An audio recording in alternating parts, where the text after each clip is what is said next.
Bonjour à tous et bonjour à toutes. Je vous fais une petite vidéo pour revenir sur la victoire de Rafa face à Gaël Monfils en huitième de finale de l'Australian Open. Rafa qui s'impose en 4-7, 6-3, 6-3, 4-6, 6-4.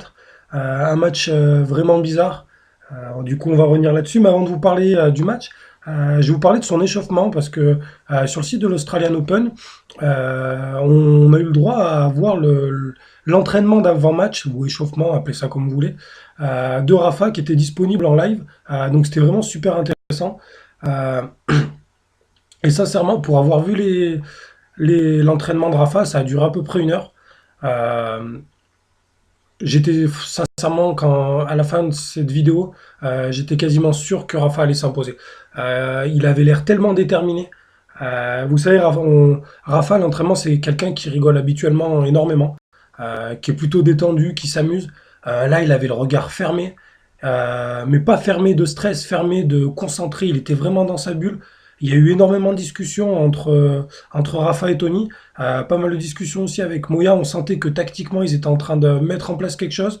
Et voilà. Et puis dès le début du match, ça s'est avéré juste, dans le sens où contrairement à ce que Rafa a fait contre Memphis par le passé, là, il est vraiment rentré dans le match en étant beaucoup plus agressif que Gaël. Il y a eu un premier jeu un petit peu compliqué, un jeu de 8 minutes avec une énorme intensité physique. D'ailleurs, Rafa a directement mis dans le rouge Gaël sur ce premier jeu où il a fait énormément courir. Rafa sauve balle de break, il break juste derrière. Il se retrouve à mener 3-0 d'entrée. Et il l'a mis dans le rouge d'entrée. Il a mis Gaël vraiment dans le rouge. Et pendant 2 sets, il s'est baladé. Il s'est baladé parce qu'il prenait la balle tôt, parce qu'il tenait sa ligne, parce qu'il refusait de reculer, parce qu'il dictait tout le temps les échanges et qu'il faisait énormément courir Gaël. Après Gaël, on va pas se mentir, il fait deux premiers sets où il est beaucoup trop attentiste, même si c'est pas une surprise pour moi. Et d'ailleurs, j'y reviendrai un peu plus tard dans la vidéo. Euh, et puis après, au moment où on pense que c'est plié, parce que le troisième set, Rafa est largement meilleur, il continue de le dominer. Rafa fait un mauvais jeu à 4-4, et le match se retrouve totalement relancé. C'est vraiment contre le cours du jeu. Je pense aussi que Rafa, il s'est un peu fait avoir par Gaël. J'ai vu que dans vos commentaires, certains étaient un peu agacés des pitreries de Gaël. Oui, franchement, oui, c'est pas normal ce qu'il fait sur le terrain. Parler pendant quasiment une minute avec l'arbitre juste pour récupérer parce qu'il y a un gros point en faisant croire qu'il hésite à prendre le challenge ou pas le challenge. Juste, mais en fait, il est juste en train de récupérer, c'est pas normal. Rigoler avant que Rafa il serve et empêcher Rafa de servir et le faire attendre parce qu'il se marre avec un gars dans son clan, c'est pas normal. Demander un challenge alors que le point est terminé depuis quasiment 45 secondes parce que son clan, parce que son coach, parce que oui, c'est son coach, on le voit clairement sur les images, qui lui dit de challenger, c'est pas normal. Voilà, il fait plein de trucs comme ça. Parfois, ça le rend sympathique. Parfois, ça le rend agaçant. Aujourd'hui, moi, allez, on va dire que j'y essaye de pas trop y porter attention, mais évidemment que ça aide, que c'est fait pour déstabiliser l'adversaire, pour faire rigoler, pour essayer que le gars sorte de son match. Et c'est un peu ce que Gaël a obtenu au final. Alors que le match semblait vraiment être quasiment plié. Rafa a eu un passage à vide qui a duré 20 minutes. Voilà, qui a duré 20 minutes. Ça a été de 4-3 pour lui dans le troisième, jusqu'à ce qu'il se fasse breaker dans le quatrième. Un passage à vide où, à mon avis, il se déconcentre. Et aussi, à mon avis, il a eu un petit coup de mou physique. Vous savez, Rafa, il a joué 4h06 contre Zverev. Et dans un match de tennis qui est long, vous avez toujours de fortes chances d'avoir des hauts et des bas. Là, il a eu un petit coup de pompe. Moi, franchement, j'étais un peu inquiet quand Gaël est revenu quand il est revenu à 4-2 dans le quatrième. Parce que je me disais que si ça allait dans un cinquième, Gaël dans un cinquième set, il est capable de tenter le tout pour le tout. D'ailleurs, c'est un peu ce qu'il a fait pour mener. Il a tenté le tout pour le tout en tentant tout et parfois un peu n'importe quoi. Donc c'est difficile aussi pour Rafa d'être constant quand vous avez un adversaire qui pendant une heure et demie se contente de défendre, et de remettre la balle et d'essayer de vous faire rater, et que d'un coup, le mec il se met à servir à 220 parce qu'il a servi au moment où il sert pour le troisième set, il enchaîne 214, 215, 216. Derrière, en début de quatrième set, il sert à 224. Donc voilà, c'est vraiment très difficile de trouver le rythme. Et puis là, Rafa, il a été vraiment hyper solide mentalement. Il est mené 4-3, 30-0 sur le service de mon fils dans le quatrième. Mon fils se trouve un peu, mais Rafa, il est là, mentalement, il se bat, il lâche rien, et il va chercher la victoire. Euh, Moi, je suis un peu surpris des commentaires au sujet de Gaël, parce que j'ai regardé un petit peu Avantage le compte, j'ai écouté ce que disaient les commentateurs. D'ailleurs, très très bon Julien Escudé sur Eurosport, je l'avais jamais entendu commenter, je le trouve très juste dans ses commentaires. Euh, mais après, sur Avantage le compte, j'étais un peu surpris. Euh, dans sa carrière, tout match confondu, et je parle pas juste du match d'aujourd'hui, mon fils est un joueur qui passe 80% de son temps à défendre et 20% de son temps à attaquer, mais en attaquant vraiment très très fort. Et d'une manière assez inexplicable, les gens, les soi-disant spécialistes du tennis français, pensent que ces 20%-là de temps où Gaël passe à attaquer, ils pensent que c'est son niveau de jeu normal. Mais non, faut arrêter. Si le gars il passe 80% du temps à défendre et 20% du temps à attaquer, c'est juste que son style de jeu et sa manière de jouer normale, c'est de défendre. Donc à un moment donné, il faut arrêter de croire que Gaël, c'est un joueur offensif. Gaël, c'est pas un joueur offensif, c'est un gars qui a des qualités physiques extraordinaires, des qualités tennistiques extraordinaires. Il est capable de servir à 225, il l'a montré aujourd'hui. Il a un coup droit monstrueux, en revers, il peut faire ce qu'il veut. Il est capable de faire des amortis. Mais c'est un défenseur, un contreur qui par moment va avoir tendance à aller vers l'avant. Mais, mais non, c'est pas un attaquant. Il faut arrêter de dire que Gaël, c'est un gars qui prend les échanges à son compte. Ça n'a jamais été le cas. En tout cas, pas sur un match tout entier, pas sur une saison tout entière. Et sur l'ensemble de sa carrière, les résultats le prouvent. Quand vous regardez les gros matchs de Gaël, donc je vous parle pas quand il joue un 80e mondial, évidemment, il est 4 fois plus fort que lui. Évidemment, c'est lui qui va prendre le jeu à son compte. Mais quand il joue des joueurs de son niveau, donc des Rafa, des Novak, ou qui sont dans la même catégorie de top players que lui, il défend. Il défend tout simplement. Contre Roger, évidemment, il défend. Contre Murray, il défend. Contre Rafa, on l'a vu aujourd'hui, c'est lui qui court le plus. Il est 4 mètres derrière sa ligne, il défend. Donc voilà. Donc moi, je suis pas du tout d'accord sur cette analyse-là. Euh, Après, pour Rafa, franchement, moi, je le trouve vraiment bien, Rafa. Alors oui, il fait plus de fautes que d'habitude. Ben oui, mais ça, c'est sûr. Mais va falloir s'y habituer, hein. C'est le seul moyen pour que Rafa ne fasse pas de faute, ce serait qu'il prenne aucun risque. Euh, Quand vous voyez aujourd'hui, il joue contre l'un des 5 meilleurs défenseurs du monde. Parce qu'à part Rafa lui-même, Novak et Andy Murray, je vois personne qui défend aussi bien que Gaël. Et malgré ça, malgré qu'il joue contre un gars contre lequel c'est un des plus compliqués à faire des coups gagnants, et ben malgré ça, il a un ratio faute direct coup gagnant, Rafa, qui est très bon. Moi, je trouve qu'il tape très très bien la balle. Ok, 20 minutes, pendant 20 minutes, Rafa est pas bien. Je pense qu'il panique un peu. Le fait de voir que Gaël se met à très très bien jouer, parce que pendant ces 20 minutes-là, ouais, ok, Rafa il joue moins bien. Mais ce que fait Gaël, honnêtement, sur ces 20 minutes-là, pendant 20 minutes, il aurait baladé tout le monde. Il a baladé Rafa pendant 20 minutes, ok. Si ça avait été Novak, il aurait baladé Novak pareil. Si ça avait été Murray, ça aurait été pareil. Euh, mais, euh, mais à part ça, Rafa, il joue bien. Il a pris la balle très très tôt en revers. Je trouve qu'on a retrouvé le revers de 2014.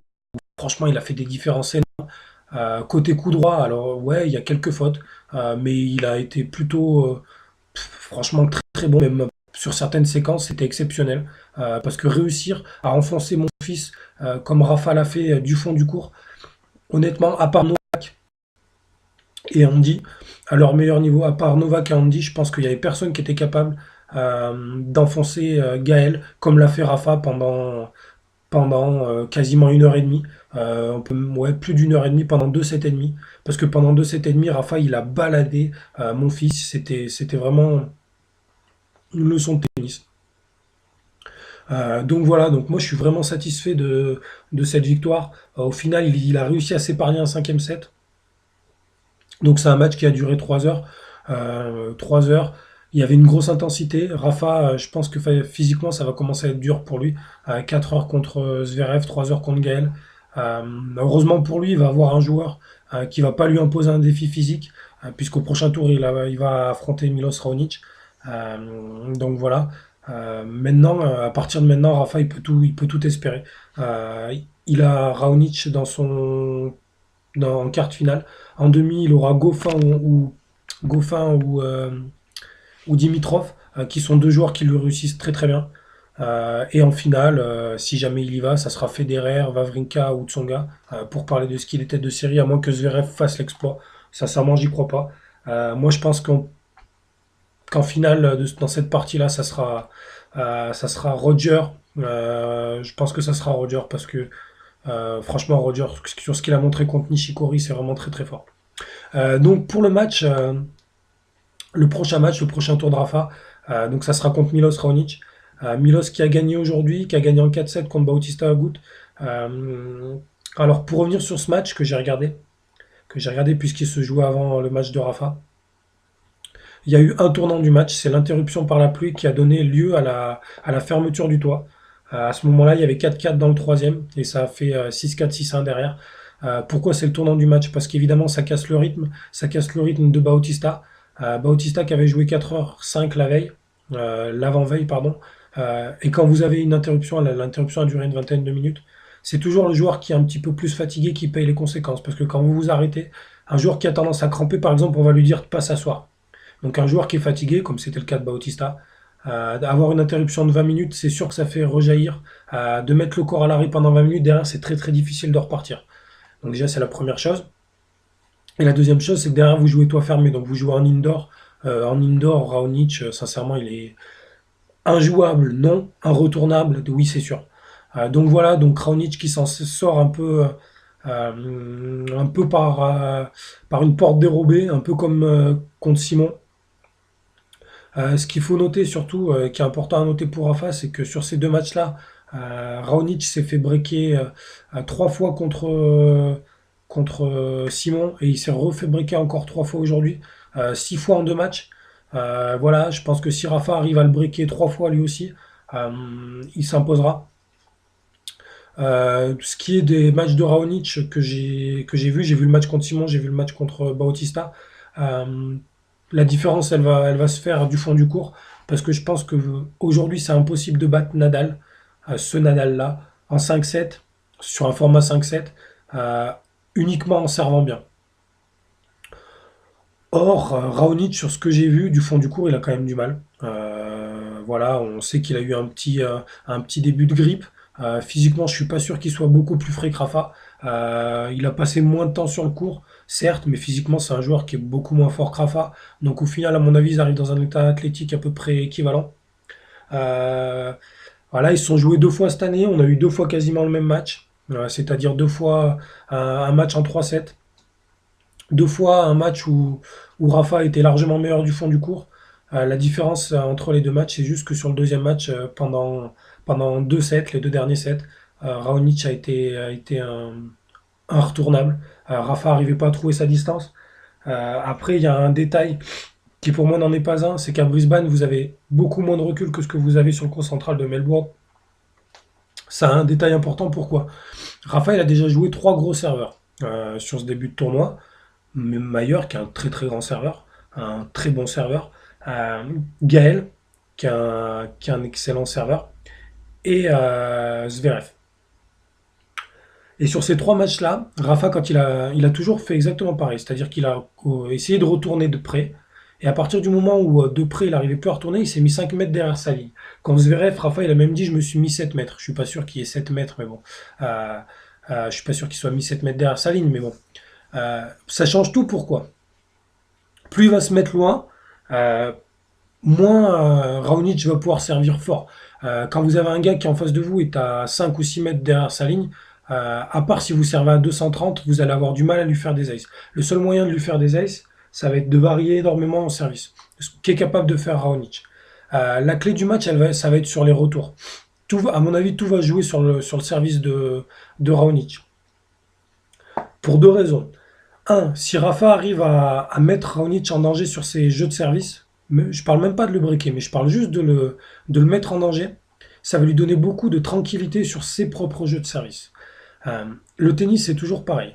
Quand vous sentez que vous pouvez breaker votre adversaire, vos mises en jeu, vous n'êtes pas forcément stressé. Ça ne veut pas dire que vous n'allez pas vous faire briquer, mais vous n'êtes pas tendu. Parce que vous vous dites, vous ne sentez pas l'obligation de gagner votre jeu de service.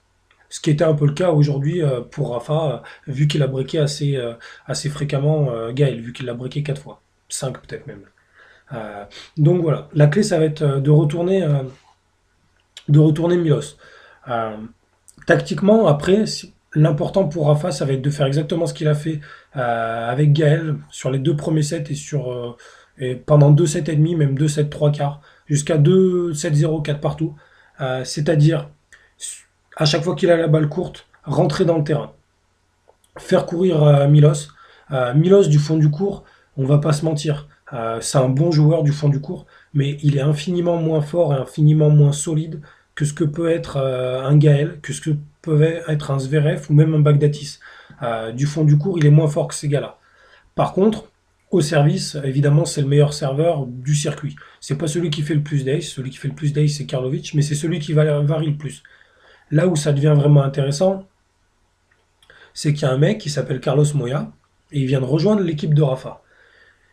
Et Carlos Moya, qu'est-ce qu'il a fait? Il a complètement changé le service de Milos Raonic. Donc ça veut dire que, évidemment, Milos, il va rentrer sur le terrain en se disant, en sachant que Rafa va avoir des infos de la part de Carlos Moya. Vous savez, quand vous entraînez un joueur toute l'année, vous savez exactement où est-ce qu'il va servir dans les moments importants. Vous savez exactement comment voir, en fonction du lancer, etc., de voir comment va servir le joueur que vous entraînez. Donc évidemment, Carlos Moya, il connaît par cœur Milos Raonic. Ça, c'est un vrai plus dans, dans l'équipe de Rafa. Et c'est vraiment quelque chose qui peut faire la différence. Parce que, déjà, un, ça va donner des infos à Rafa, des infos qu'il a peut-être pas et qui peuvent l'aider. Et deux, ça va créer de manière obligatoire un doute dans l'esprit de Milos. C'est-à-dire que Milos, il est obligé d'y penser. Et au moment de servir, c'est sûr qu'il va, à certains moments, il va se dire, il va penser, ah, mais peut-être que Rafa, il sait que habituellement, je vais servir extérieur, etc. Donc ça peut jouer. Maintenant, les clés tactiques du match, ça va vraiment être pour Rafa de réussir à faire durer les échanges, mais pas en défendant. S'il se met 3 mètres derrière sa ligne et qu'il reste 3 mètres derrière sa ligne, ça va pas le faire. Il va beaucoup courir. Et vu que je pense que physiquement, ça peut être un peu dur, euh, même si je pense que en 48 heures, en quasiment 48 heures, Rafa aura récupéré, je pense qu'il a vraiment intérêt à faire courir Milos au maximum. Rafa a joué en night session aujourd'hui. Est-ce qu'il sera en night session le prochain match? Je sais pas. J'espère pas. J'espère pas qu'il y aura le toit fermé. Parce que ça peut être un vrai avantage pour Milos. Euh, Après, honnêtement, je suis pas inquiet sur ce match-là pour plusieurs raisons. Déjà, un, parce que pour moi, un quart de finale, alors qu'il revient de quasiment 3 mois sans jouer et qu'il avait fait un zéro pointé l'année dernière, le tournoi de Rafa, aujourd'hui, il est réussi. Il a fait un quart de finale. C'est son 10e match à Abu Dhabi compris. Ça fait 10 bons matchs. Il n'y a eu aucun mauvais match. Alors oui, il y a eu des passages où il a fait des fautes. Oui, il y a eu des passages où il s'est fait breaker. Oui, il y a eu cette défaite contre Milos Raonic. Mais franchement, il joue bien. Il joue bien, il joue même plutôt très bien. Les deux premiers sets de Rafa aujourd'hui contre Gaël, pour moi, ils sont assez exceptionnels. Euh, alors oui, vous allez avoir en France tout un tas de gens qui vont se concentrer en disant que Gaël a été mauvais. De toute façon, en France, c'est un peu toujours pareil. Quand Rafa gagne, c'est pas Rafa qui a gagné, c'est l'autre qui a perdu. Donc moi, il y a longtemps que j'ai arrêté d'écouter ces gens-là. Je préfère écouter Nicolas Escudé, qui me semble, je pense qu'il connaît un peu le tennis. Ça a été un vrai bon joueur. C'est un joueur qui était très intelligent tactiquement, notamment. Donc je pense que sa parole, elle a beaucoup de valeur. Et au bout à 2-7-0, Nicolas Escudé, qu'est-ce qu'il dit? Il dit que Rafa il est en train de rendre une copie parfaite. Donc moi je préfère écouter Nicolas Escudé que des gens qui détestent Rafa et qui vont dire que Rafa n'a pas été bon. Parce que franchement Rafa il a été très bon. Il a eu la bonne idée de s'éviter un cinquième set. Ça peut avoir une grosse importance dans la suite du tournoi. Aujourd'hui, sur les 4 quarts de finale, je vous donne les affiches. Vous avez Federer-Zverev. Federer est favori. Vous avez Wawrinka Tsonga, aucun favori. Vous avez Thiem Team, non, pardon. Vous avez Grigor Dimitrov contre David Goffin, aucun favori. Et vous avez Milos Raonic contre Rafael Nadal, aucun favori. Donc aujourd'hui, vous avez 8 joueurs, normal pour un quart de finale, et vous avez 7 vainqueurs potentiels. Franchement, c'est un régal. Ça fait vraiment longtemps qu'on n'est pas arrivé en quart de finale d'un grand chelem en se disant, franchement, tout peut se passer, quoi. Même Zverev, il est tellement incroyable sur ces 15 jours qu'il peut battre Roger. Euh, tout peut se passer, tout le monde peut gagner, tout le monde peut se faire éliminer en quart. On peut tout avoir, on peut tout espérer. En tant que fan de Rafa, évidemment, je me positionne plus de ce côté-là. Franchement, Rafa, il peut rêver de faire un grand coup. Quand on voit son émotion à la fin après la balle de match, où il est franchement à deux doigts de pleurer, même au micro de Jim Courier, on a senti qu'il avait la voix qui tremblait au moment de remercier le public. Je pense qu'il savait que c'était le match le plus difficile à gagner, euh, pour plusieurs raisons. Déjà parce que, je pense que c'est le joueur, Gaël, qui était le plus compliqué à battre parmi ceux qui restent, parce que physiquement il est monstrueux. Et deux, parce que c'était le match d'après Zverev. Vous savez, physiquement, moi je suis assez bien documenté sur les préparations physiques, etc. J'en ai fait énormément dans le football, je me suis énormément intéressé à la médecine, etc. Euh, Toujours quand vous avez un gros effort, 4 heures ou plus, les, les, le plus dur c'est les 48 heures qui suivent. Généralement, ça évolue de la manière suivante. Vous avez votre effort, vous avez votre corps qui se relâche. Donc, généralement, quelques temps juste après l'effort, vous êtes fatigué, mais ça va. Vous passez la nuit, vous vous réveillez, vous êtes détruit. Donc, je pense que hier, Rafa, physiquement, il devait être cul bouilli. C'est même une certitude absolue. Et ce qui se passe, c'est qu'après, donc vous êtes cuit bouilli, vous avez cet effort, vous êtes bien, vous êtes cuit bouilli, et après ça va mieux. Et derrière, le seul moyen de refaire du jus, comme on dit, c'est de refaire un gros effort. Il y a plusieurs choses à faire. C'est un, évidemment, bien s'hydrater. On le voit, Rafa, dès le micro avec Jim Courier, il est avec sa bouteille d'eau, il boit 1 litre dans l'interview. Deux, c'est derrière d'aller faire soit un footing, soit du vélo, mais faire quelque chose pour évacuer les toxines. Et la chose à faire, c'est se reposer le lendemain. Donc là, vous avez un jour de repos, c'est parfait. Et refaire un gros effort le surlendemain. Donc honnêtement, je pense que, parce qu'il y a évidemment une interrogation physique quand vous passez 7 heures en 2 matchs sur les cours, euh, quand vous passez 7 heures en 2 matchs sur les cours. Euh, mais honnêtement, je pense que Rafa, il va être bien. Après, sincèrement, vous gagnez pas un grand chelem sans être fatigué à la fin du grand chelem et sans être allé au bout de vous-même. Donc je pense que ce qui est contre Raonic, Rafa sera bien. Après, l'autre côté positif de jouer Raonic, alors je dis pas que Nadal il a gagné et que c'est fait, etc. Non, non, Milos peut gagner vraiment. Il peut battre Rafa même en 3-7, hein. Milos c'est un super joueur, c'est le meilleur serveur du monde, etc. Mais le côté positif pour Rafa, c'est qu'il va jouer un joueur euh, où s'il y a un combat physique qui s'engage, il est supérieur. Honnêtement, Milos, il a passé moins de temps sur le court, mais il a quand même passé beaucoup de temps. Il a joué quasiment 3 heures contre Simon. Il a joué 2h40 aujourd'hui. Donc même si Rafa a joué 2 heures de plus sur l'ensemble du tournoi, 2 heures ou 3 heures de plus sur l'ensemble du tournoi, c'est pas énorme. Et vous avez un vrai avantage physique pour Rafa.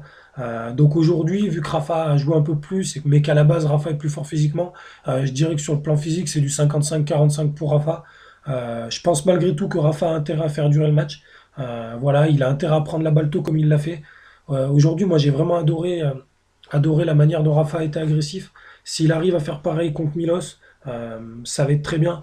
La bonne nouvelle, c'est que Rafa a retrouvé et son coup droit long de ligne et son lift. Donc pour jouer Milos, c'est absolument ce qu'il faut. C'est-à-dire qu'il va devoir faire exactement ce qu'il a fait comme contre Gaël. Et c'est là où c'est vraiment positif pour Rafa, c'est que les schémas tactiques pour jouer Gaël et pour jouer Milos, malgré que ça soit deux joueurs totalement différents, c'est exactement les mêmes. Faut pilonner le revers pour attaquer côté coup droit. Aujourd'hui, il l'a fait, il a très bien fait, il a gagné, donc bien joué. Contre Milos, c'est pareil. Milos, il a un revers sur lequel il, est- il arrive à faire des coups gagnants, mais son coup fort, c'est quand même son coup droit et son service. Maintenant, je pense que du fond du cours, Milos est quand même beaucoup moins fort que Gaël. Faudrait que je regarde les stats au service. De toute façon, je vais vous préparer un récapitulatif. Vous savez, comme je fais quasiment tout le temps en Grand Chelem, quand je vous un article sur les 8 quarts de finalistes, il faudra que je regarde sur ce que j'ai vu. Milos, il a bien servi, mais il n'était pas imbreakable. D'ailleurs, la preuve, il s'est fait breaker 6 fois en 2 matchs. Euh, à titre de comparaison, Rafa, sur ces deux mêmes matchs-là, il s'est fait breaker. Bon, il a perdu des sets, vous me direz, mais il s'est fait breaker une fois contre Zverev. Je réfléchis en même temps pour être sûr que je vous dise pas de bêtises. Oui, il s'est fait breaker qu'une fois contre Zverev, malgré qu'il y a eu 5-7, et il s'est fait breaker deux fois contre Gaël. Donc sur les deux derniers matchs, Rafa s'est fait breaker 3 fois, Milos s'est fait breaker 6 fois. En sachant que Rafa est un meilleur retourneur que Simon et Bautista, et que Rafa est un meilleur serveur que Simon et Bautista. Donc je pense qu'il y a de quoi espérer une demi-finale. Une demi-finale, à mon avis, je pense que Dimitrov, sur ce que j'ai vu, peut passer. Et ça serait une bonne nouvelle pour Rafa, parce que contre Dimitrov, en pilonnant le revers à une main, vous avez des grandes chances d'être en finale. Voilà, maintenant on est dans le dernier, pas dans le dernier carré, mais pas loin. On est dans le money time, on est dans le money time du tournoi. Je sais pas si Rafa perdra en quart, s'il perdra en demi, s'il perdra en finale ou s'il gagnera le tournoi. Ce que je sais, c'est qu'il va se battre. Il va se battre comme il s'est battu aujourd'hui et que franchement, tout est possible, vraiment tout est possible, il peut gagner le tournoi. Moi j'y crois, je l'avais annoncé en début de tournoi alors qu'il y avait encore Novak dans le tableau. Maintenant qu'il n'y a plus Novak, évidemment que j'y crois encore plus, surtout avec les deux matchs qui viennent de nous sortir Rafa. Euh, Moi je suis pas du tout dubitatif sur le niveau de Rafa. Euh, Bien au contraire, je suis agréablement surpris. Rafa il vient quand même de battre Zverev qui est le futur numéro 1 mondial. En tout cas selon tout le monde, et il vient de battre Gaël qui est numéro 6. D'ailleurs, bonne nouvelle, Rafa repasse devant Team, donc ça veut dire qu'il redevient tête de série numéro 8. Donc c'est vraiment une très bonne nouvelle. Donc voilà, si vous avez des questions, des interrogations, n'hésitez pas. Je ferai peut-être une vidéo juste avant la demi, n'importe quoi. Juste avant le quart pour parler vraiment spécifiquement de ce match-là et revenir absolument que tactiquement sur le Rafa Milos qui nous attend. D'être en quart de finale, moi sincèrement, si on m'avait dit avant le tournoi que Rafa serait en quart contre Milos, j'aurais dit génial, je signe. Maintenant, il peut tout se passer. Comme je vous dis, il peut perdre. Moi, je pense que ça dépend plus de Rafa que de Milos, parce que si les deux évoluent à leur meilleur niveau ou pas loin, le meilleur c'est Rafa. Donc voilà, comme d'habitude, si vous avez des questions, des interrogations, vous n'hésitez pas. Si vous avez des commentaires, vous les laissez comme toujours. Tant qu'il n'y a pas d'insultes, même si vous avez des désaccords, je ne supprime rien. Je valide tous les commentaires. Si vous avez envie que je revienne sur un sujet, vous n'hésitez pas à me le demander. J'essaierai de le faire si en tout cas je pense avoir une opinion intéressante sur ce sujet-là. Donc je vous dis à très vite sur le blog, une bonne journée, une bonne soirée, en fonction du moment où vous voyez la vidéo, et à bientôt.